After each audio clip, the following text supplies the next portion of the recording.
সেদিন রাতের অনুষ্ঠানে হঠাৎ ঘটে গেল এমনই এক ঘটনা। বন্ধুরা, হঠাৎ শাকিব খানকে দেখতে পেয়ে সোজা জড়িয়ে ধরলেন পরীমণি। এমনকি তাকে চুমুও খেলেন পরীমণি। আর এই ভিডিওটি এই মুহূর্তে ভাইরাল সোশ্যাল মিডিয়াতে। তো চলুন জেনে নেওয়া যাক যে অ্যাকচুয়ালি কি ঘটেছিল সেদিন রাতে, কেন পরীমণি হঠাৎ শাকিব খানকে জড়িয়ে ধরে চুমু খেলেন। এই সমস্ত কিছু আজকের ভিডিওতে দেখবো আমরা।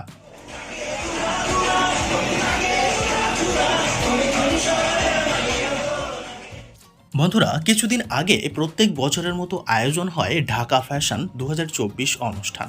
আর সেখানেই উপস্থিত ছিলেন বাংলাদেশের মেগাস্টার শাকিব খান।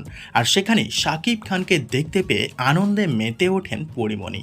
আর এরপর তিনি সোজা শাকিব খানকে জড়িয়ে ধরে চুমু খেয়ে বসলেন। আর এই ঘটনা নিয়ে বর্তমানে রীতিমতো তোলপাড় সোশ্যাল মিডিয়াতে। বন্ধুরা, এছাড়াও এই অনুষ্ঠানে শাকিব খানের পাশে দেখা যায় আরও এক ঝাঁক তারকাদের।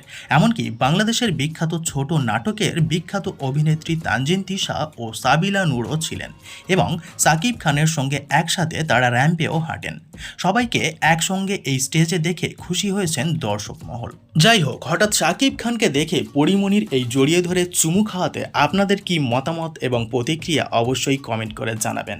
আর আজকের ভিডিওটি এই পর্যন্ত। ভিডিওটি ভালো লাগলে অবশ্যই একটি লাইক করবেন, আর চ্যানেলে নতুন হলে অবশ্যই সাবস্ক্রাইব করে নেবেন। ফিরে আসছি পরের ভিডিওতে।